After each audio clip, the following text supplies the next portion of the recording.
ಸಮಾಧಾನ ಸಮಾಧಾನ ನಿಜವಾದ ಸಮಾಧಾನ, ನಾನು ಕಂಡುಕೊಂಡಂತಹ ಸಮಾಧಾನ ನಿಮ್ಮಲ್ಲಿಯೂ ನೆಲೆಸುವ ಸಮಾಧಾನ. ಸಮಾಧಾನ ಮಾರ್ಗ ಕಾರ್ಯಕ್ರಮಕ್ಕೆ ಕರ್ತನಾದ ಯೇಸು ಕ್ರಿಸ್ತನ ನಾಮದಲ್ಲಿ ನಮ್ಮೆಲ್ಲ ವೀಕ್ಷಕರನ್ನ ವಂದಿಸ್ತೇವೆ. ನೀವೇನು ನಮ್ಮ ಚಾನಲ್ನ ಮೊದಲನೇ ಬಾರಿಗೆ ವೀಕ್ಷಿಸುತ್ತಿರುವುದಾದರೆ ದಯವಿಟ್ಟು ಸಬ್ಸ್ಕ್ರೈಬ್ ಮಾಡ್ಕೊಳ್ಳಿ, ಲೈಕ್ ಮಾಡಿ, ಶೇರ್ ಮಾಡಿ, ಹಾಗೂ ನಿಮ್ಮ ಪ್ರಾರ್ಥನಾ ಮನವಿಯನ್ನು ನಮಗೆ ಕಮೆಂಟ್ ಸೆಷನ್ ಮೂಲಕ ತಿಳಿಸಬಹುದಾಗಿದೆ. ಕೆಳಗೆ ಕೊಟ್ಟಿರುವಂಥ ವಾಟ್ಸಪ್ ನಂಬರ್ಗೆ ನಿಮ್ಮ ಒಂದು ಏನಾದರೂ ಕೌನ್ಸಿಲಿಂಗ್ ಬೇಕಾದಲ್ಲಿ ಕೆಳಗೆ ಕೊಟ್ಟಿರುವಂಥ ವಾಟ್ಸಪ್ ನಂಬರ್ಗೆ ಸಂಪರ್ಕಿಸಬಹುದಾಗಿದೆ. ಇಂದಿನ ನಮ್ಮ ಕಾರ್ಯಕ್ರಮದಲ್ಲಿ ನಾವು ಧ್ಯಾನಿಸ್ತಾ ಇರುವಂಥ ವಿಷಯ ಯಾವುದಂದರೆ ಭಯದ ಕುರಿತಾಗಿ. ಈ ಭಯ ಒಬ್ಬ ಮನುಷ್ಯನ ಜೀವಿತದಲ್ಲಿ ಹೇಗೆಲ್ಲ ಆಕ್ರಮಿಸಿಕೊಳ್ತದೆ, ಹೇಗೆಲ್ಲ ಕಾರ್ಯ ಮಾಡ್ತದೆ ಎಂದು ನಾವು ಧ್ಯಾನಿಸೋಣ. ಹಾಗಾದರೆ ನೀವಿವತ್ತು ಭಯದಲ್ಲಿರುವುದಾದರೆ, ಒಂದಲ್ಲ ಒಂದು ರೀತಿಯಾದಂಥ ಭಯದಲ್ಲಿ ಪ್ರತಿಯೊಬ್ಬ ಮನುಷ್ಯನು ಹಾದು ಹೋಗ್ತಾ ಇರ್ತಾನೆ. ಕೆಲವರು ಅದನ್ನು ತೋರಿಸಿಕೊಳ್ತಾರೆ, ಹೇಳ್ತಾರೆ, ಆದರೆ ಇನ್ನು ಕೆಲವರು ಮನಸ್ಸಿನಲ್ಲಿ ಇಟ್ಟುಕೊಂಡು ನೋವು ಪಡ್ತಾ ಇರ್ತಾರೆ. ಯಾವ ರೀತಿಯಾದಂಥ ಭಯಗಳು ಇಂದು ನಮ್ಮನ್ನು ಆಕ್ರಮಿಸಿಕೊಳ್ಳುತ್ತಾ ಇದೆ, ಹೇಗೆಲ್ಲ ಸೈತಾನನು ಈ ಭಯದಿಂದ ಮನುಷ್ಯನ ಜೀವಿತವನ್ನ, ಆತ್ಮಿಕ ಜೀವಿತವನ್ನ, ಸಂತೋಷವನ್ನ, ಕುಟುಂಬದ ನೆಮ್ಮದಿಯನ್ನ ನಾಶನ ಪಡಿಸ್ತಾ ಇದ್ದಾನೆ ಎಂದು ನಾವು ತಿಳಿದುಕೊಳ್ಳೋಣ. ಅದೇ ರೀತಿಯಾಗಿ ಇಂದು ನೀವು ಯಾವ ವಿಧವಾದಂಥ ಭಯದಲ್ಲಿದ್ದೀರಾ, ಈ ಭಯದಿಂದ ದೇವರು ಹೇಗೆ ನಮ್ಮನ್ನು ಬಿಡುಗಡೆ ಮಾಡ್ತಾರೆ, ಯಾವ ರೀತಿಯಾಗಿ ನಾವು ಭಯದಿಂದ ಹೊರಗೆ ಬರಬೇಕು, ನಾವು ಈ ಭಯವನ್ನು ಜಯಿಸಬೇಕೆಂದು ನಾವಿವತ್ತು ಧ್ಯಾನಿಸೋಣ. ದಯಮಾಡಿ ವಿಡಿಯೋನ ಕಂಪ್ಲೀಟ್ ಆಗಿ ನೋಡಬೇಕಾಗಿ ನಾನು ನಿಮ್ಮಲ್ಲಿ ಕೇಳ್ಕೊಳ್ತೇವೆ. ಸಂದೇಶವನ್ನು ಪ್ರಾರಂಭಿಸೋದಕ್ಕಿಂತ ಮುಂಚೆ ಒಂದು ಚಿಕ್ಕ ಪ್ರಾರ್ಥನೆ. ಪರಿಶುದ್ಧನೂ ಅತ್ಯುನ್ನತನೂ ಆಗಿರುವ ತಂದೆಯಾದ ದೇವರೇ, ನಿಮ್ಮ ನಾಮಕ್ಕೆ ಸ್ತೋತ್ರವಾಗಲಿ ರಾಜ. ಈ ಸುಂದರವಾದ ದಿನವನ್ನು ನಮ್ಮ ಜೀವಿತದಲ್ಲಿ ಕಾಣಲಿಕ್ಕೆ ಕೊಟ್ಟಂತ ನಿನ್ನ ಕೃಪೆಗಾಗಿ, ದಯೆಗಾಗಿ ಸ್ತೋತ್ರ ಸಲ್ಲಿಸ್ತಾ ಇಂದಿನ ಸಂದೇಶ ಭಾಗವನ್ನ ದೇವರೇ ಮಾತನಾಡುವುದು ನನ್ನ ಸ್ವಂತ ಬುದ್ಧಿ ಜ್ಞಾನದಿಂದಲ್ಲ, ಪರಿಶುದ್ಧಾತ್ಮನೆ ನೀವು ಮಾತನಾಡಬೇಕಾಗಿ ಕೇಳ್ಕೊಳ್ತೇವೆ. ನಮ್ಮ ಜ್ಞಾನ ಅಲ್ಲ, ನಮ್ಮ ಸ್ವಂತ ಬುದ್ಧಿ ಅಲ್ಲಪ್ಪ, ನಿಮ್ಮ ಜ್ಞಾನದಿಂದ ದೇವರೇ ಮಾತನಾಡಬೇಕಾಗಿ ನನ್ನ ಮರೆಮಾಚಿ ನೀನು ಪ್ರಕಟವಾಗಬೇಕಾಗಿ ಪ್ರಾರ್ಥಿಸ್ತೇವೆ. ಕೇಳುವಂತ ಪ್ರತಿಯೊಂದು ಸಹೋದರ ಸಹೋದರಿಯರನ್ನ ನಿಮ್ಮ ಕರಕ್ಕೊಪ್ಪಿಸಿ ಕೊಡ್ತೇನೆ. ಅವರ ಹೃದಯಗಳನ್ನ ಮುಟ್ಟು, ಅವರ ಹೃದಯಗಳಲ್ಲಿರುವಂತಹ ಎಲ್ಲ ಭಯಗಳನ್ನು ನಿನ್ನ ವಾಕ್ಯದಿಂದ ನೀನು ಹೋಗಲಾಡಿಸಬೇಕಾಗಿ ಕೇಳ್ಕೊಳ್ತೇನೆ ಅಪ್ಪ. ಎಲ್ಲ ನಿಮ್ಮ ಕರಕ್ಕೊಪ್ಪಿಸಿ ಕೊಡ್ತಾ ನಮ್ಮ ಮರೆಮಾಚಿ ನೀನು ಪ್ರಕಟವಾಗಬೇಕಾಗಿ ಯೇಸುವಿನ ನಾಮದಲ್ಲಿ ಬೇಡ್ಕೊಳ್ತೇನೆ ತಂದೆಯೇ, ಆಮೇನ್ ಆಮೇನ್. ಈ ಭಯದಲ್ಲಿ ಎರಡು ವಿಧವಾದಂಥ ಭಯ ಇದೆ. ಒಂದು ನಮ್ಮ ಹೃದಯದಲ್ಲಿ ಈ ಲೋಕದ ಚಿಂತನೆಯ ಕುರಿತಾಗಿ ಹಾಗೂ ಸೈತಾನನು ತಂದಾಕುವಂಥ ಭಯ. ಇನ್ನೊಂದು ದೇವರ ಭಯವಾಗಿದೆ. ದೇವರ ಭಯದ ಕುರಿತಾಗಿ ನಾವಿವತ್ತು ಮಾತನಾಡ್ತಾ ಇಲ್ಲ. ನಾವು ಮಾತನಾಡುವಂಥದ್ದು ಸೈತಾನನು ನಮ್ಮ ಜೀವಿತದಲ್ಲಿ ತಂದಾಕುವಂಥ ಭಯದ ಕುರಿತಾಗಿ ನಾವಿವತ್ತು ಧ್ಯಾನಿಸ್ತಾ ಇದ್ದೇವೆ. ಎರಡು ವಿಧವಾದಂಥ ಭಯ ಇದೆ. ಆದರೆ ಇವತ್ತು ನಾವು ಧ್ಯಾನಿಸ್ತಾ ಇರುವಂಥದ್ದು ಸೈತಾನನು ನಮ್ಮ ಜೀವಿತದಲ್ಲಿ ಇಲ್ಲ ಸಲ್ಲದ ಆಲೋಚನೆಗಳನ್ನು ಉಂಟು ಮಾಡಿ ತಂದಾಕುವಂಥ ಭಯ. ಈ ಭಯ ಮೊದಲು ಪ್ರಾರಂಭವಾಗುವಂಥದ್ದೇ ಎಲ್ಲಿಂದ ಅಂದರೆ ಚಿಂತನೆಯಿಂದ. ಅತಿಯಾಗಿ ಓವರ್ ಆಗಿ ಚಿಂತನೆ ಮಾಡುವುದರಿಂದ ಏನಾಗ್ತದೆ ಅಂದರೆ ಆ ಚಿಂತನೆ ಕಳವಳವಾಗಿ ಮಾರ್ಪಟ್ಟು ನಂತರ ಭಯವಾಗಿ ಮಾರ್ಪಡ್ತದೆ. ಇವತ್ತು ಎಷ್ಟೋ ಜನರು ಈ ಒಂದು ಕಳವಳ, ಭಯ, ಚಿಂತನೆಯಿಂದ ಒಳಗಾಗಿ ಆಂಗ್ಸೈಟಿಗೆ ಒಳಗಾಗ್ತಾರೆ, ಸ್ಟ್ರೆಸ್ಸಿಗೆ ಒಳಗಾಗ್ತಾರೆ, ಆತ್ಮಿಕವಾಗಿಯೂ ಕುಗ್ಗಿ ಹೋಗ್ತಾರೆ ಹಾಗೂ ಮಾನಸಿಕವಾಗಿಯೂ ಕುಗ್ಗಿ ಹೋಗ್ತಾರೆ. ಅನೇಕ ವಿಧವಾದಂಥ ರೋಗಗಳಿಗೆ ತುತ್ತಾಗ್ತಾರೆ ಹಾಗೂ ಲೈಫ್ ಲಾಂಗ್ ಮಾತ್ರೆ ತೆಗೆದುಕೊಳ್ಳುವಂತಹ ಕಾಯಿಲೆಗೆ ತುತ್ತಾಗ್ತಾ ಇದ್ದಾರೆ. ಭಯದ ಕುರಿತಾಗಿ ನಾವು ಅನೇಕ ವಿಡಿಯೋಗಳಲ್ಲಿ ಧ್ಯಾನಿಸಿದ್ದೇವೆ, ನೋಡಿದ್ದೇವೆ. ನೀವಿನ್ನೂ ನೋಡಿಲ್ಲ ಅಂದ್ರೆ ಚಾನೆಲ್ನಲ್ಲಿ ಅನೇಕ ವಿಷಯಗಳು ಭಯದ ಕುರಿತಾಗಿ ಇದೆ, ನೀವು ಅಲ್ಲಿ ವೀಕ್ಷಿಸಬಹುದಾಗಿದೆ. ವೀಕ್ಷಿಸಿಕೊಂಡು ನೀವು ದೇವರಲ್ಲಿ ಬಲಗೊಳ್ಳಬೇಕಾಗಿ ನಾನು ನಿಮ್ಮಲ್ಲಿ ಕೇಳ್ಕೊಳ್ತೇವೆ. ಮೊದಲನೇದಾಗಿ ನಾವು ಒಂದು ವಚನವನ್ನು ಓದಿಕೊಳ್ಳೋಣ. ಗಲಾತ್ಯದವರಿಗೆ ಬರೆದ ಪತ್ರಿಕೆ 5ನೇ ಅಧ್ಯಾಯ 17ನೇ ವಚನ. ಯಾಕೆಂದರೆ ಶರೀರ ಭಾವವು ಅಭಿಲಾಷಿಸುವುದು ಆತ್ಮನಿಗೆ ವಿರುದ್ಧವಾಗಿದೆ, ಆತ್ಮನು ಅಭಿಲಾಷಿಸುವುದು ಶರೀರ ಭಾವಕ್ಕೆ ವಿರುದ್ಧವಾಗಿದೆ. ನಾವು ಇಲ್ಲಿ ವಾಕ್ಯ ಹೇಳುವುದನ್ನ ಕಾಣ್ತಾ ಇದ್ದೇವೆ. ಶರೀರ ಭಾವ ಅಭಿಲಾಷಿಸುವುದು ಆತ್ಮನಿಗೆ ವಿರುದ್ಧವಾಗಿದೆ. ಹಾಗಾದರೆ ಈ ಭಯ ಎನ್ನುವುದು ಈ ಶರೀರ ಭಾವದಿಂದ ಕುರಿತಾಗಿ ಬರುವಂಥದ್ದಾಗಿದೆ. ಈ ಶರೀರ ಭಾವದಿಂದ ಬರುವಂಥದ್ದೇ ಭಯ ಆಗಿದೆ. ಈ ಚಿಂತನೆಗಳಾಗಿರ್ಬೋದು, ಈ ಕಳವಳ ಆಗಿರ್ಬೋದು, ಭಯ ಆಗಿರ್ಬೋದು, ಇದೆಲ್ಲ ನಮಗೆ ಈ ಲೋಕದ ಚಿಂತನೆಗಳಿಂದ. ಈ ಲೋಕದ ಚಿಂತನೆಗಳು ಯಾವುದು? ಅನೇಕ ಸಹೋದರ ಸಹೋದರಿಯರು ಇಂದು ಅವರ ಜೀವಿತದಲ್ಲಿ ನಡೆದಿರುವಂತಹ ಘಟನೆಗಳು, ಸಮಯಗಳು ಈ ಆಧಾರಿತವಾಗಿ ಭಯ ಪಟ್ಟುಕೊಂಡು ಜೀವಿಸ್ತಾರೆ. ಕೆಲವರಿಗೆ ತಮ್ಮ ಗತಕಾಲದಲ್ಲಿ ಅಂದರೆ ಪಾಸ್ಟ್ನಲ್ಲಿ ನಡೆದಿರುವಂತಹ ವಿಷಯವನ್ನೇ ಯಾವಾಗಲೂ ನೆನಪಿಸಿಕೊಂಡು ಭಯದಲ್ಲಿರ್ತಾರೆ.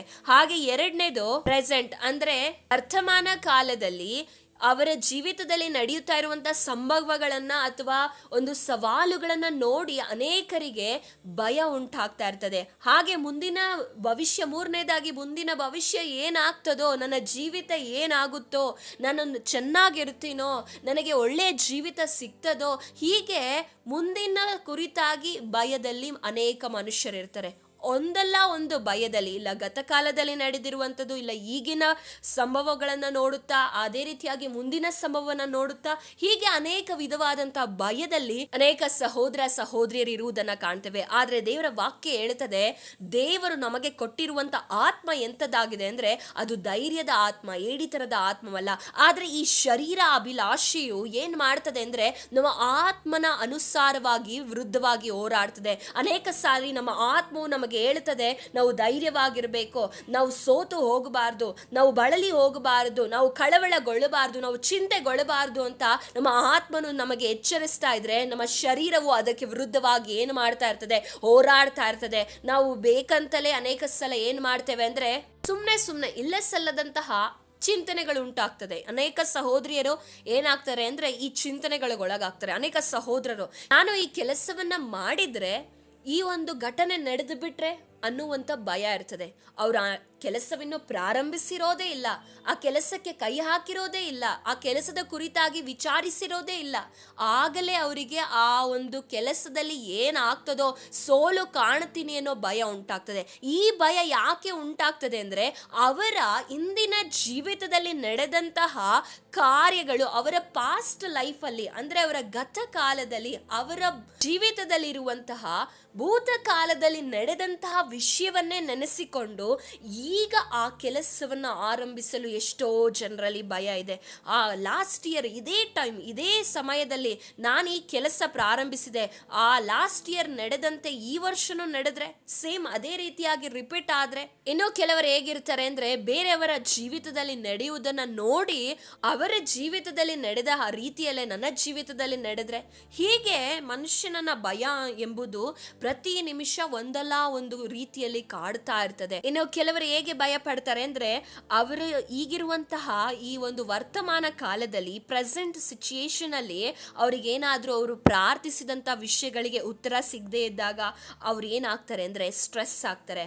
ಅದೇ ರೀತಿಯಾಗಿ ಯಾಕೆ ನನಗೆ ಈ ಜೀವಿತ ಬೇಕು, ಯಾವುದೇ ಮಾರ್ಗ ಇಲ್ಲ, ಯಾವ ಕೆಲಸ ಮಾಡಕ್ಕೆ ಹೋದ್ರೂ ಕೂಡ ಸಫಲತೆಯನ್ನ ಕಾಣ್ತಾ ಇಲ್ಲ, ಯಾವ ಮಾರ್ಗಗಳು ತೆರೀತಾ ಇಲ್ಲ, ಎಲ್ಲಾ ಮಾರ್ಗಗಳು ಮುಚ್ಚಿರುವಾಗ ಅವರ ಜೀವಿತದಲ್ಲಿ ಭಯಗಳು ಉಂಟಾಗ್ತದೆ. ನನಗೆ ಇಷ್ಟೊಂದು ಸಮಸ್ಯೆಗಳಿದೆ, ನನಗೆ ಇಷ್ಟೊಂದು ಭಾರವಿದೆ, ನನ್ನ ಕುಟುಂಬ ಹೀಗಿದೆ, ನನ್ನ ಜೀವಿತದಲ್ಲಿ ನಾನು ಏನಾದ್ರೂ ಸಾಧಿಸ್ಲಿಕ್ಕೆ ಸಾಧ್ಯವಾಗ್ತದ, ನಾನು ಅನೇಕರನ್ನ ನಂಬಿ ಮೋಸ ಹೋಗಿದ್ದೇನೆ. ಇಂದು ಅನೇಕ ಯವನಸ್ಥರು ಇದೇ ವಿಧವಾದಂತ ಮನಸ್ಸಿನಲ್ಲಿ ನೋವಿದೆ. ಅನೇಕ ಯವನಸ್ಥರಿಗೆ ಯಾಕೆ ಮದುವೆಯ ವಿಷಯಗಳಲ್ಲಿ ಕೆಲವರಿಗೆ ತುಂಬಾ ಭಯ, ಯಾಕೆ ಅಂದ್ರೆ ಅವರ ಪಾಸ್ಟ್ ಲೈಫಲ್ಲಿ ನಡೆದಿರುವಂತಹ ಘಟನೆಗಳು ಅನೇಕ ಯವನಸ್ಥರ ಮನಸ್ಸಿನಲ್ಲಿ ಆಳವಾದ ಗಾಯವನ್ನ ಉಂಟು ಮಾಡಿರ್ತದೆ.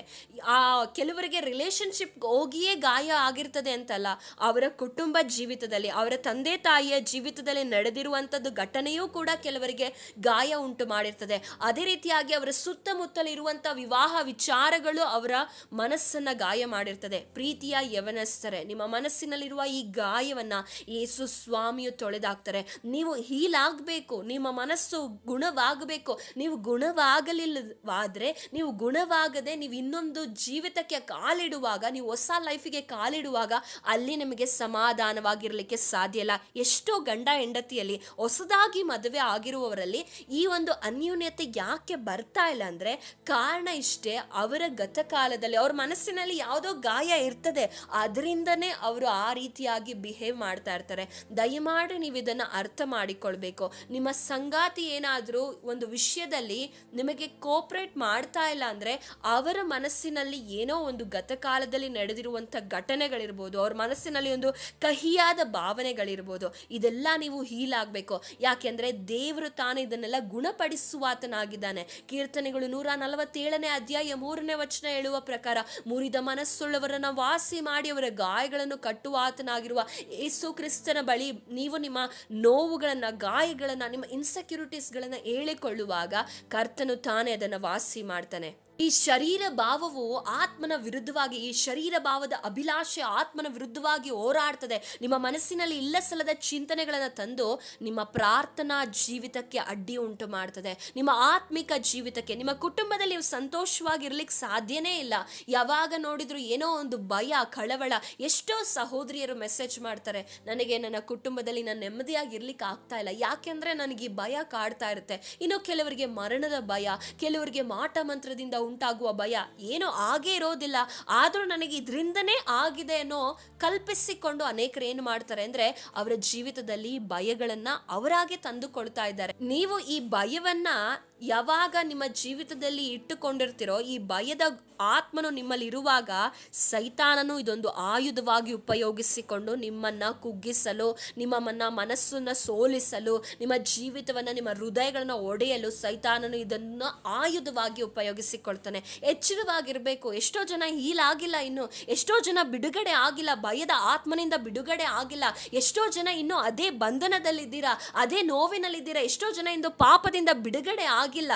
ಗಲಾತ್ಯ 5:17 ಹೇಳುವ ಪ್ರಕಾರ ಹಾಗಾದ್ರೆ ನಮಗೊಂದು ಯುದ್ಧ ಇದೆ. ಪ್ರತಿದಿನ ನಮ್ಮ ಶರೀರ, ನಮ್ಮ ಆತ್ಮ ಎರಡು ಒಂದಕ್ಕೊಂದು ಹೋರಾಡ್ತಾ ಇರ್ತದೆ. ನಮ್ಮ ಆತ್ಮ ನಮ್ಮನ್ನ ಧೈರ್ಯ ಪಡಿಸ್ತಾ ಇದ್ರೆ ನಮ್ಮ ಶರೀರ ನಮ್ಮನ್ನ ಕುಂದಿಸ್ತಾ ಇರ್ತದೆ. ಆತ್ಮನು ಅಭಿಲಾಷಿಸುವುದೇ ಬೇರೆ ಆಗಿರ್ತದೆ, ಶರೀರ ಅಭಿಲಾಷಿಸುವುದೇ ಬೇರೆ ಆಗಿರ್ತದೆ. ಈ ಯುದ್ಧದಲ್ಲಿ ನಾವು ದೇವರನ್ನ ಸರಿಯಾಗಿ ಇಟ್ಟುಕೊಳ್ಳಬೇಕು. ನಮ್ಗೆ ಪ್ರತಿನಿತ್ಯ ನಮ್ಗೆ ಹೋರಾಟ ಇರ್ತದೆ. ನಮಗೆ ಬೇರೆ ಯಾರು ಶತ್ರು ಬೇಡ. ನಮ್ಗೆ ಹೊರಗಿನಿಂದ ಯಾರಾದ್ರೂ ಶತ್ರು ಬಂದ್ರೆ ನಾವು ಆರಾಮಾಗಿ ಫೇಸ್ ಮಾಡ್ಬೋದು. ಆದ್ರೆ ನಮ್ಮ ಒಳಗೆ ಪ್ರತಿದಿನ ಯುದ್ಧ ನಡೆಯುವಾಗ ಆ ಯುದ್ಧವನ್ನ ಗೆಲ್ಲುವುದಕ್ಕೆ ಅನೇಕರು ಭಯ ಪಡ್ತಾ ಇದ್ದಾರೆ. ಅಯ್ಯೋ, ನಾನು ಪ್ರಾರ್ಥನೆ ಮಾಡ್ಬೇಕು ಅಂದ್ಕೊಳ್ತೀನಿ, ಆದ್ರೆ ನನಗೆ ಆಗ್ತಾ ಇಲ್ಲ. ನಾನು ವಾಕ್ಯ ಓದಬೇಕು ಅಂದ್ಕೊಳ್ತೀನಿ, ಆದ್ರೆ ಯಾವುದೋ ಒಂದು ಭಯ ನನ್ನನ್ನ, ಕಳವಳ ನನ್ನನ್ನ ಕಾಡ್ತಾ ಇರುತ್ತೆ. ನಾನು ದೇವರಿಗೆ ಸಂಪೂರ್ಣವಾಗಿ ನಾನು ಒಪ್ಪಿಸಿ ಕೊಡ್ಬೇಕು ಅಂದ್ಕೊಳ್ತೀನಿ, ಆದ್ರೆ ಯಾವುದೋ ಒಂದು ಭಯ ನನ್ನನ್ನ ಕಾಡ್ತಾ ಇದೆ. ಹೌದು, ಶರೀರವು ಆತ್ಮನ ಅಭಿಲಾಷೆಗೆ, ಆತ್ಮವು ಶರೀರದ ಅಭಿಲಾಷಕ್ಕೆ ಒಂದು ಏನಾಗ್ತಾ ಇರ್ತದೆ, ವೃದ್ಧವಾಗಿ ಹೋರಾಡ್ತಾ ಇರ್ತದೆ. ಹಾಗೆ ಕೆಲವರಿಗೆ ಫ್ಯೂಚರ್ ಕುರಿತಾದ ಭಯ ಇರ್ತದೆ. ಈ ಫ್ಯೂಚರ್ ಕುರಿತಾದ ಭಯವನ್ನು ನೀವು ಇವತ್ತು ತೆಗೆದು ಹಾಕಬೇಕು. ನನಗೆ ಗೊತ್ತಿಲ್ಲ ನನ್ನ ಮುಂದಿನ ಜೀವಿತ ಹೇಗಿರ್ತದೋ, ನನ್ನ ಭವಿಷ್ಯದಲ್ಲಿ ನಾನು ಸಂತೋಷವಾಗಿರ್ತೀನ ಅನ್ನೋ ಒಂದು ಭಯದಲ್ಲಿ ಅವರ ಪ್ರೆಸೆಂಟ್ ಸಂತೋಷವನ್ನ, ಅಂದ್ರೆ ನೀವು ಈಗಿರುವಂತ ಸಂತೋಷವನ್ನ ಹಾಳು ಮಾಡ್ಕೊಳ್ತಾ ಇದ್ದೀರಾ. ನೀವು ಈ ಕ್ಷಣಕ್ಕಾಗಿ ನೀವೇನು ಮಾಡಬೇಕು, ದೇವರ ಸಮ್ಮುಖದಲ್ಲಿ ನಾಳೆ ಏನಾಗ್ತದೋ ನನಗೂ ಗೊತ್ತಿಲ್ಲ, ನಿಮಗೂ ಗೊತ್ತಿಲ್ಲ. ಯಾಕೆಂದ್ರೆ ಅದೆಲ್ಲ ದೇವರ ಕೈಯಲ್ಲಿರುವಂಥದ್ದು. ನಾವು ನಾಳೆ ಕುರಿತಾಗಿ ಚಿಂತೆ ಮಾಡಿ ನೀವು ಯಾವಾಗ ಮತ್ತೆ ಬದುಕ್ತೀರಾ? ಪಾಸ್ಟಲ್ಲೂ ನೀವು ಕೆಲವರು ಏನು ಮಾಡ್ತಾರೆ, ಹಳೆಯ ಜೀವಿತದಲ್ಲಿ ನಡೆದಿರುವುದನ್ನು ನೆನೆಸ್ಕೊಂಡು ಪ್ರೆಸೆಂಟಲ್ಲಿ ಕೊರಗ್ತಾರೆ. ಇನ್ನು ಕೆಲವರು ಮುಂದೆ ಏನಾಗ್ತದೋ ಅಂತ ಹೇಳಿ ಕೊರಗ್ತದೆ. ಹೀಗೆ ನೀವು ಕೊರಗುವಾಗ ಯಾವಾಗ ನೀವು ಸಂತೋಷವಾಗಿರ್ತೀರಾ, ಯಾವಾಗ ನೀವು ಸಮಾಧಾನವಾಗಿರ್ತೀರಾ, ಯಾವಾಗ ನಿಮ್ಮ ಜೀವಿತದಲ್ಲಿ ಒಂದು ನೆಮ್ಮದಿಯಾಗಿರ್ತೀರಾ? ಒಮ್ಮೆ ಯೋಚನೆ ಮಾಡಿ. ನಿಮ್ಮ ಪ್ರೆಸೆಂಟಲ್ಲಿ ಏನೇ ಇದ್ರು, ಅದಕ್ಕೆ ಈ ಪೌಲನ್ ಹೇಳ್ತಾನೆ, ಯಾವಾಗಲೂ ಸಂತೋಷಿಸಿರಿ. ತಿರುಗಿ ಹೇಳ್ತಾನೆ, ಕರ್ತನಲ್ಲಿ ನೀವು ಸಂತೋಷಿಸಬೇಕು, ದೇವರಲ್ಲಿ ಸಂತೋಷಿಸ್ರಿ. ನಿಮ್ಮ ಚಿಂತೆ, ನಿಮ್ಮ ಕಳವಳ, ನಿಮ್ಮ ದುಃಖ, ಭಾರ, ಈ ಭಯ ಅನ್ನೋದು ಒಂದು ದೊಡ್ಡ ಕತ್ತಲೆ ಆಗಿದೆ. ಈ ಕತ್ತಲೆನ ಹೋಗಿಸ್ಬೇಕಂದ್ರೆ ದೇವರು ಎಂಬ ಬೆಳಕು ನಿಮ್ಮ ಜೀವಿತಕ್ಕೆ ಬರಬೇಕು. ಅದಕ್ಕೆ ದೇವ್ರ ವಾಕ್ಯ ಹೇಳ್ತದೆ, 1 ಯೋಹಾನನ ಪತ್ರಿಕೆ 1:5 ದೇವರು ಬೆಳಕಾಗಿದ್ದಾನೆ ಮತ್ತು ಆತನಲ್ಲಿ ಎಷ್ಟು ಮಾತ್ರವೂ ಕತ್ತಲೆ ಇಲ್ಲ ಎಂಬುದೇ. ದೇವರೇನಾಗಿದ್ದಾರೆ? ಬೆಳಕಾಗಿದ್ದಾರೆ. ಆ ದೇವರು ಎಂಬ ಬೆಳಕು ನಿಮ್ಮ ಜೀವಿತದಲ್ಲಿ ಬರುವಾಗ ನಿಮ್ಮ ಕತ್ತಲೆ ಎಂಬ ಶತ್ರುವು ನಿಮ್ಮ ಮನಸ್ಸಿನಿಂದ ಏನಾಗ್ತಾನೆ, ಓಡಿ ಹೋಗ್ತಾನೆ. ಯಾವಾಗ ಒಂದು ಗಾಢಾಂಧಕಾರವಾದ ಕತ್ತಲೆಯಲ್ಲಿ ಬೆಳಕು ಬರ್ತದೋ ಅಲ್ಲಿ ಏನಾಗ್ತದೆ ಅಂದರೆ ಅಲ್ಲಿ ಒಂದು ಉಜ್ಜೀವನ ಉಂಟಾಗ್ತದೆ. ಅದೇ ರೀತಿಯಾಗಿ ನಿಮ್ಮ ಮನಸ್ಸು ಎಂಬ ಕೋಣೆಯೊಳಗೆ ದೇವರೆಂಬ ಬೆಳಕು ಬೇಕು. ಮನಸ್ಸು ಎಂಬ ಕೋಣೆಯೊಳಗೆ ದೇವರು ಎಂಬ ಬೆಳಕು ಬರುವಾಗ ಕತ್ತಲೆ ಎಂಬ ಶತ್ರುವು ನಿಮ್ಮ ಜೀವಿತದಿಂದ ದೂರವಾಗ್ತಾನೆ. ಅದ ಕಾರಣವೇ ವಾಕ್ಯ ಹೀಗೆ ಹೇಳ್ತದೆ, 2 ತಿಮೋಥಿಯನಿಗೆ ಬರೆದ ಪತ್ರಿಕೆ 1:7 ದೇವರು ನಮಗೆ ಕೊಟ್ಟಿರುವ ಆತ್ಮವು ಬಲ, ಪ್ರೀತಿ, ಶಿಕ್ಷಣಗಳ ಆತ್ಮವೇ ಹೊರತು ಏಡಿತನದ ಆತ್ಮವಲ್ಲ. ದೇವರು ನಮಗೆ ಏಡಿತನದ ಆತ್ಮ ಕೊಟ್ಟಿಲ್ಲ. ಹಾಗೆ ದೇವ್ರ ವಾಕ್ಯ ಹೇಳ್ತದೆ, ಮನುಷ್ಯನು ತನ್ನ ಒಳಗಿನ ಆಲೋಚನೆಯಂತೆ ಇದ್ದಾನೆ. ನೀವು ಒಳಗೆ ಭಯ ಪಡ್ಕೊಂಡಿದ್ರೆ ನಿಮ್ಗೆ ಯಾವ ಕಾರ್ಯನೂ ಮಾಡಲಿಕ್ಕೆ ಸಾಧ್ಯ ಆಗೋದಿಲ್ಲ. ಇದು ನಿಮ್ಮನ್ನ ದಿನ ಏನು ಮಾಡ್ತಾ ಇರ್ತದೆ ಅಂದರೆ ಸ್ಲೋ ಪಾಯ್ಸನ್ ಹಾಗೆ ನಿಮ್ಮನ್ನ ಕೊಲ್ತಾ ಇರ್ತದೆ. ಈ ಭಯದಿಂದ ದಯಮಾಡಿ ಭಯ ಪಡಬೇಡಿರಿ, ಯಾಕೆಂದ್ರೆ ದೇವರು ತಾನೇ ನಿಮ್ಮ ಸಂಗಡ ಇದ್ದಾರೆ. ದೇವರು ವಾಗ್ದಾನ ಮಾಡಿದ್ದಾರೆ. ಯೆಶಾಯನ ಪ್ರವಾದನೆಯ ಗ್ರಂಥ 41ನೇ ಅಧ್ಯಾಯ 10ನೇ ವಚನದಲ್ಲಿ ಭಯ ಪಡಬೇಡ, ದಿಗ್ಭ್ರಮೆಗೊಳ್ಳಬೇಡ, ನಾನು ನಿನಗೆ ಸಹಾಯ ಮಾಡ್ತೇನೆ, ನಾನು ನಿನಗೆ ಆಧಾರವಾಗಿರ್ತೇನೆ ಅಂತ ದೇವ್ರ ವಾಕ್ಯ ಹೇಳ್ತದೆ. ನಾನು ಅದನ್ನು ಓದಲಿಕ್ಕೆ ಹೋಗೋದಿಲ್ಲ, ನೀವು ಅದನ್ನು ಓದ್ರಿ. ಅನೇಕ ಸಲ ಈ ವಾಕ್ಯವನ್ನು ನಾವು ಧ್ಯಾನಿಸಿದ್ದೇವೆ. ನೀವು ಪದೇ ಪದೇ ಧ್ಯಾನಿಸ್ತಾ ಇರಬೇಕು. ಯಾವಾಗ ನೀವು ಪದೇ ಪದೇ ನೀವು ಧ್ಯಾನಿಸ್ತಾ ಇರ್ತೀರಾ, ದೇವರ ಆತ್ಮನು ನಿಮ್ಮಲ್ಲಿ ಕಾರ್ಯ ಮಾಡಲಿಕ್ಕೆ ಪ್ರಾರಂಭ ಮಾಡ್ತಾನೆ. ನೀವು ಒಂದು ಸಲ ಓದಿದ್ರೆ ಅದು ಒಂದು ವಾರ ಇರ್ತದೆ. ನೀವು ಯಾವಾಗಲೂ ಧ್ಯಾನಿಸ್ತಾ ಇರಬೇಕು. ಧ್ಯಾನಿಸುವಾಗ ನಿಮ್ಮ ಜೀವಿತ ಬದಲಾಗ್ತದೆ. ದೇವರ ವಾಕ್ಯ ನಿಮ್ಮ ಒಳಗೆ ಹೋಗ್ತಾ ಹೋಗ್ತಾ ಸೈತಾನನ ಕ್ರಿಯೆಗಳು, ಸೈತಾನನ ಕಾರ್ಯಗಳು, ಸೈತಾನನ ತಂತ್ರಗಳು ನಿಮ್ಮನ್ನ ಆಳ್ವಿಕೆ ಮಾಡದಂತೆ ಆ ತಂತ್ರಗಳೆಲ್ಲ ಯೇಸು ಕ್ರಿಸ್ತನು ಮುರಿಯಲ್ಪಡ್ತಾನೆ. ಹಾಗಾದ್ರೆ ಸತ್ಯವೇದದಲ್ಲಿ ಹೇಗೆ ಭಕ್ತರು ಈ ಭಯದೊಂದಿಗೆ ಡೀಲ್ ಮಾಡಿದ್ರು, ಈ ಭಯದೊಂದಿಗೆ ಹೇಗೆ ಅವರು ಜೀವಿತವನ್ನ ನಡೆಸಿದ್ರು, ಹೇಗೆ ಈ ಯುದ್ಧವನ್ನ ಗೆದ್ರು ಅಂತ ನಾವು ಕೆಲವೊಂದು ವಿಷಯಗಳನ್ನ ನೋಡಿ ನಂತರ ಪ್ರಾರ್ಥನೆಯನ್ನ ನಾವು ಮಾಡೋಣ. ಸೊ ಮೊದಲನೇದಾಗಿ ಭಯ ಯಾವುದರಿಂದ ಬರುತ್ತೆ ಅಂತಂದ್ರೆ ಪಾಪದಿಂದ ಬರುವಂತ ಭಯ.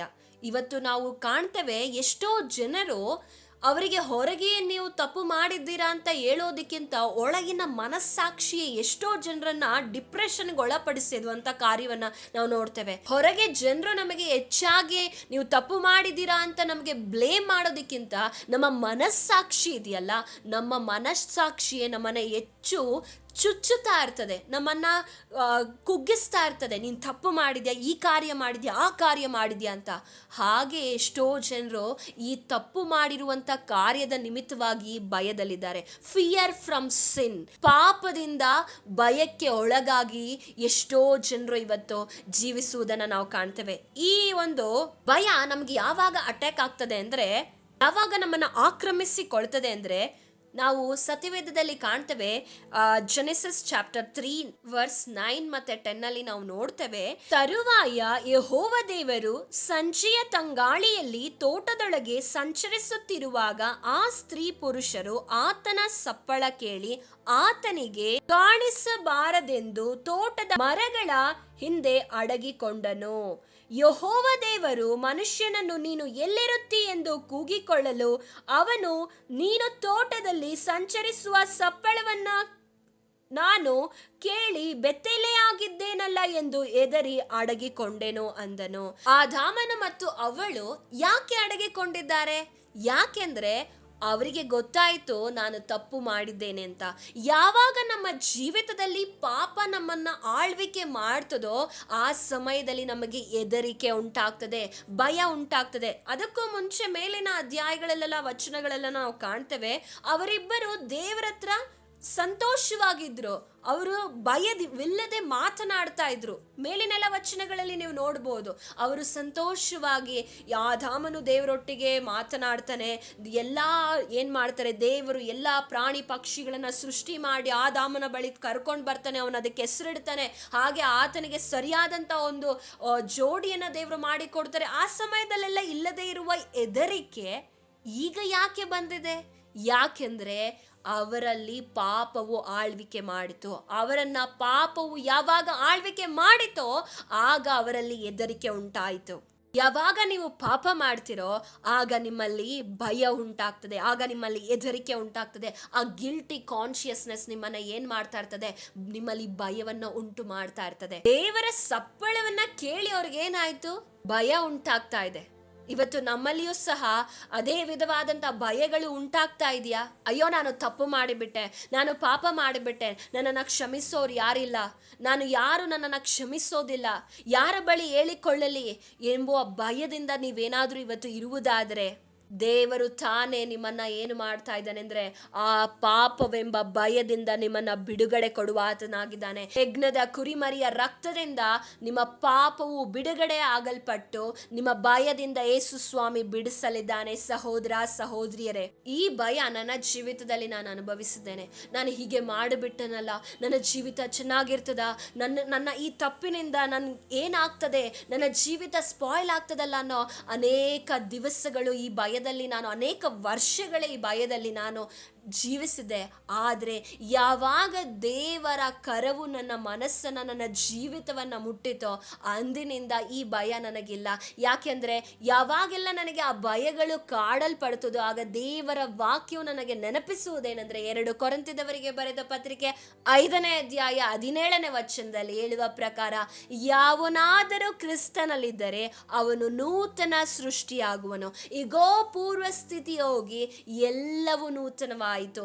ಇದೆಲ್ಲ ದೇವರಿಂದಲೇ ಉಂಟಾದದ್ದು. ಯಾವನಾದರೂ, ಯಾರೇ ಆಗಿರ್ಬೋದು, ಕ್ರಿಸ್ತನಲ್ಲಿ ಇರುವುದಾದರೆ ಅವನು ನೂತನ ಸೃಷ್ಟಿಯಾಗ್ತಾನೆ. ಇವತ್ತು ನಿಮ್ಮ ಜೀವಿತವನ್ನ ಕ್ರಿಸ್ತನಿಗೆ ಒಪ್ಪಿಸಿಕೊಟ್ಟು ನಿಮ್ಮ ಪಾಪಗಳನ್ನು ಒಪ್ಪಿಕೊಂಡು ಅದನ್ನು ಅರಿಕೆ ಮಾಡಿ ಬಿಟ್ಟು ಬಿಡುವುದಾದರೆ ಯೇಸು ಸ್ವಾಮಿಯು ಆ ಪಾಪವನ್ನ ಕ್ಷಮಿಸಿ ನಿಮ್ಮನ್ನ ಪರಿಶುದ್ಧಪಡಿಸಿ ನಿಮ್ಮನ್ನ ಏನು ಮಾಡ್ತಾನೆ ಅಂದರೆ ತನ್ನ ಮಗನಾಗಿ ಮಗಳಾಗಿ ಅಂಗೀಕರಿಸಿಕೊಳ್ತಾನೆ. ಆಗ ನೀವು ಕ್ರಿಸ್ತನಲ್ಲಿ ಇರ್ತೀರಾ. ಕ್ರಿಸ್ತನಲ್ಲಿ ನೀವು ಇರುವಾಗ ನಿಮ್ಮಲ್ಲಿ ನೀವೇನಾಗ್ತೀರಾ? ನೂತನ ಸೃಷ್ಟಿ ಆಗ್ತೀರಾ.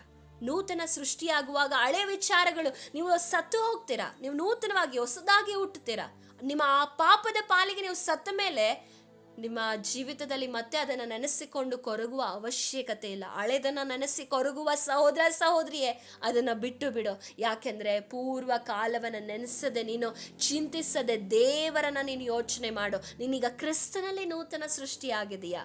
ಮೊದಲನೇದಾಗಿ ನೋಡಿದ್ವಿ, ನಮ್ಮ ಗತಕಾಲದಲ್ಲಿ ನಡೆದಿರುವಂತಹ ಒಂದು ವಿಷಯಗಳಾಗಿರಬಹುದು, ಅದೇ ರೀತಿಯಾಗಿ ಪ್ರೆಸೆಂಟ್ ಸಿಚುಯೇಷನ್ ಅಲ್ಲಿ ನಡೆಯುವಂತಹ ಉತ್ತರವಿಲ್ಲದೆ ಇರುವ ಸಮಯಗಳಲ್ಲಿ, ಕದಗಳು ಮುಚ್ಚಿರುವ ಸಮಯಗಳಲ್ಲಿ, ಯಾವ ಮಾರ್ಗವಿಲ್ಲದೆ ಇರುವ ಸಮಯದಲ್ಲಿ ಭಯ ಬರ್ತದೆ. ಹಾಗೆ ಭವಿಷ್ಯದ ಕುರಿತಾಗುವಂಥ ಭಯ ಬರ್ತದೆ. ಹಾಗೆ ಪಾಪದಿಂದ ನಮಗೆ ಭಯ ಉಂಟಾಗ್ತದೆ. ಹಾಗೆ 3ನೇ ಕಾರ್ಯ ಯಾವುದರಿಂದ ಭಯ ಉಂಟಾಗ್ತದೆ ಅಂದರೆ 2 ಪೂರ್ವಕಾಲ ವೃತ್ತಾಂತ 20ನೇ ಅಧ್ಯಾಯ 3ನೇ ವಚನ.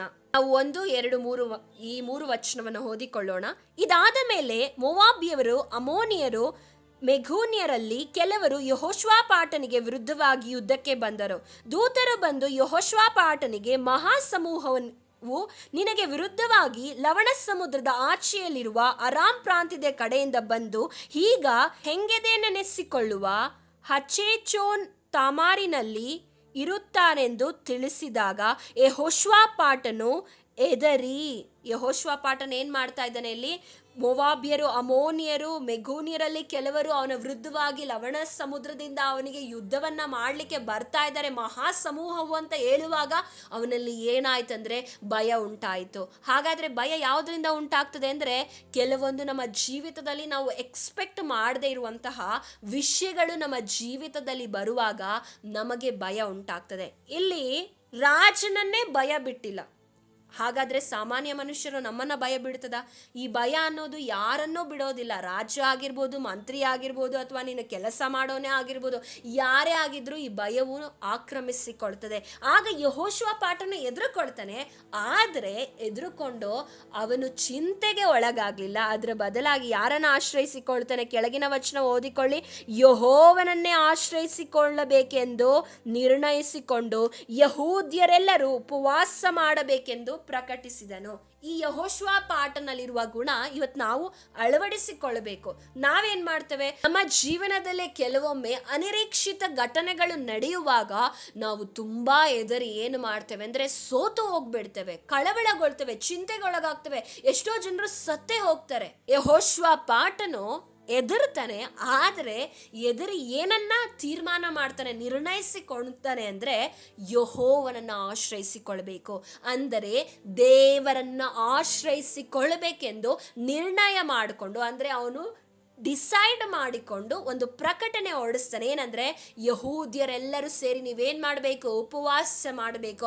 ಯಾಕೆ ಅಂದರೆ ಅವನು ಚೆನ್ನಾಗಿ ಅರ್ಥ ಮಾಡಿಕೊಂಡಿದ್ದನು, ಈ ಒಂದು ಯುದ್ಧವನ್ನು ನನ್ನಿಂದ ಜಯಿಸಲಿಕ್ಕೆ ಸಾಧ್ಯ ಇಲ್ಲ, ನನಗಾಗಿ ನನ್ನ ದೇವರು ಯುದ್ಧ ಮಾಡಬೇಕು, ನನ್ನ ದೇವರಿಂದ ಸಾಧ್ಯ ಅಂತ ಅವನು ನಂಬಿಕೊಂಡಿದ್ದನು. ನಾವು ಅಷ್ಟೇ ಇವತ್ತು ದೇವರ ಮೇಲೆ ಆಶ್ರಯ ಪಡ್ಕೊಳ್ಬೇಕು. ಭಯ ಆಗುತ್ತೆ ಅಂತ ಭಯಕ್ಕೆ ನಾವು ದಾಸರಾಗೋದಲ್ಲ. ಭಯ ನಮ್ಮನ್ನ ಆಳ್ವಿಕೆ ಮಾಡಬಾರದು. ನಾವು ದೇವರ ಮಕ್ಕಳಾಗಿದ್ದೇವೆ. ಕರ್ತನಾದಂಥ ಮರಣವನ್ನ ಜಯಿಸಿದಂಥ ಯೇಸುವಿನ ಮಕ್ಕಳಾಗಿದ್ದೇವೆ. ಮರಣದ ಭಯವನ್ನ ಜಯಿಸಿದಂತ ಯೇಸುವಿನ ಮಕ್ಕಳಾಗಿರುವ ನಾವು ಕೂಡ ಆತನ ನಾಮವನ್ನು ಆಶ್ರಯಿಸಿಕೊಂಡು ಆತನ ಮೇಲೆ ನಾವು ಡಿಪೆಂಡ್ ಆಗಿರಬೇಕು. ಆಗ ಏನಾಗ್ತದೆ ಅಂದರೆ ಯೆಹೋಷುವಾಪಾಟನಿಗೆ ವಿರುದ್ಧವಾಗಿ ಬಂದಂತಹ ಶತ್ರುಗಳೆಲ್ಲ ನಾಶವಾಗಿ ಹೋದ್ರು. ಇವತ್ತು ನಮ್ಮ ವಿರುದ್ಧವಾಗಿ ಅನೇಕ ಶತ್ರುಗಳಿರ್ಬೋದು. ಕೆಲವೊಮ್ಮೆ ನಮ್ಮ ಕಣ್ಣಿಗೆ ಕಾಣಿಸುವಂಥವಾಗಿರ್ಬೋದು, ಕೆಲವೊಮ್ಮೆ ಕಾಣಿಸದೇ ಇರುವಂಥದ್ದಾಗಿರ್ಬೋದು. ಭಯ, ಆತಂಕ, ವೇದನೆಗಳು, ಶೋಧನೆಗಳು, ಕಷ್ಟಗಳು, ಲಾಸ್ಗಳು, ಮೋಸಗಳು, ವಂಚನೆಗಳು, ಸೈತಾನನ ಕುತಂತ್ರಗಳು, ಕಣ್ಣಿಗೆ ಕಾಣಿಸುವಂಥವು, ಕಣ್ಣಿಗೆ ಕಾಣಿಸದಂತೆ ಇರುವ ಅನೇಕ ಶತ್ರುಗಳ ವಿರುದ್ಧವಾಗಿ, ಇಲ್ಲಿ ಯೆಹೋಷುವಾಪಾಟನ ವಿರುದ್ಧವಾಗಿ ಮೋವಾಬಿಯರು, ಅಮ್ಮೋನಿಯರು ಬಂದಿದ್ರೆ ನಮ್ಮ ವಿರುದ್ಧವಾಗಿಯೂ ಕೂಡ ಅನೇಕ ಕೈಗಳು, ಕಾಣದ ಕೈಗಳು, ಕಾಣದಂತಹ ವಿಷಯಗಳು ನಡೀತಾ ಇರ್ಬೋದು. ಆದರೆ ಅದು ಎಲ್ಲವ ವಿರುದ್ಧವಾಗಿ ನಾವು ಗೆಲ್ಲಕ್ಕೆ ಸಾಧ್ಯ ಇಲ್ಲ. ನಮ್ಮ ಬಲದಿಂದ ಗೆಲ್ಲಕ್ಕೆ ಸಾಧ್ಯ ಇಲ್ಲ.